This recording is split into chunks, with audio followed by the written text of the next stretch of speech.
За сайн байцгаана уу.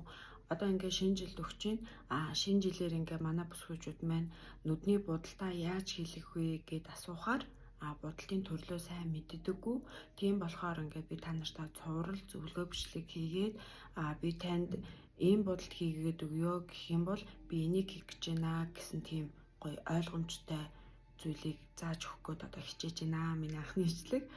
За одоо хэдүүлээ энэлийн нүдийг харах юм бол хагас цусалтай Кант Крист гэсэн будалтаар би будсан байна. За энэ маань ямар хүмүүст ингэж гоё тохиромжтой вэ гэхээр өөрөө давхраатай хэрнээ давхраа нь ингэж жижиг хүмүүс байдаг тий.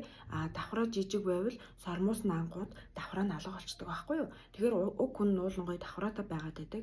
Сормоос наагаад контур тавьсны төлөө алга болчиход байх юм бол өөрийнх нь давхрааных нь хэмжээг нь дээр нь гаргаад яах нь яг өөрийн төрөлхийн нүдэнд тийм байгаа юм шиг харагдуулж өгөхөнд бол би танд бодож өгнө гэсэн.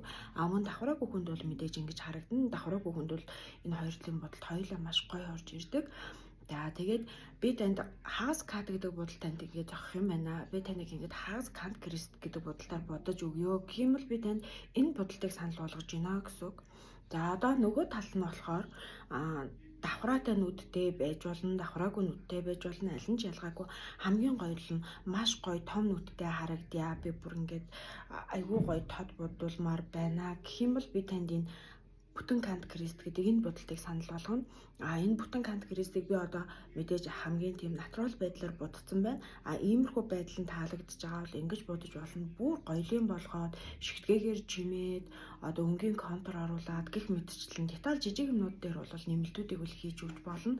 Энэ бол нүдийг 2 дахин том харагдуулах зорилготой тийм бодол байна. За тэгээ би өнөөдөртөө бол хоёулангийн бор өнгөөр будсан байгаа. Яагаад гэвэл ихэнх хүмүүс ингээд бороор будуулъя гэдэг. Энийг би ягаанаар завсрын өнгөөр, өөр гоё дурын өнгөөр сольж будах маш дуртай. Тэглээгээд одоо усан будаг палмастраар ингээд нилэнгүүд нь будаж байгаа юм шиг тийм том ягаан том тийм улаан өрөм том хөх болохгүй байхгүй юу да. За таныг би энэ будалдаа ягаан өнгөөр солиод будаад өгөө гэх юм бол энүүхэн хэсэг жоох ягаан өнгө харагдана. Мөн уртлын цүсэлтийн энд чинь жоох ягаан өнгө харагдана. Энэ тал дээр ч гэсэн яах нь энэ зураасыг дагаад ягаан өнгө харагдана. Өөр газар байхгүй. Тэгэхээр яах нь ягаан өнгөөр сольсон ч өөр завсрын өнгөөр сольсон ч гэсэн энэ тийм амар хүнд будалт бол болохгүй.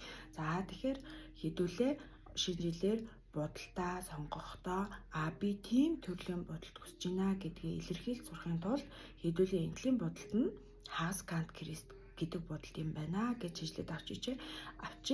Тэгэнгүүт л энэ будалт нь хэн зохих юм бэ гэхээр давхраатай, давхраагүй бүх нүдэн зохино. Мөн хамгийн түгээмэл хамгийн цэвэрхэн харагддаг тийм будалт байгаа. Нөгөөд нь тал нь болохоор бүтэн Кант Крист буюу энэ талаас жоохон тод орж ирээд хүний нүдийг 2 дахин том харагдуулдаг тийм будалт.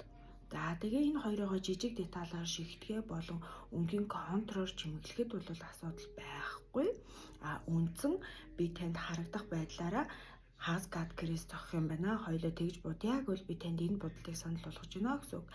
Хоёулаа хэрвээ тод будалд сонирхдгоо ингээд гоё болмаар байна гэх юм бол би таныг бүтэн Кант Кристээр будаад өгөө. Би танд энэ будалтыг хийж өгөө гэж би танд энийг санал болгож байна л гэсэн. За ингээд манайх өнөөдөр хагас Кант, бүтэн Кант гэдэг будалтын ялгааг сурч авлаа. Өнгөө солиод би дараа нь дахиад та нартай харуулна. Дараагийнхаа хичээлээр смок буюу дахиад өөр будалтын төрлийг зааж өгнө.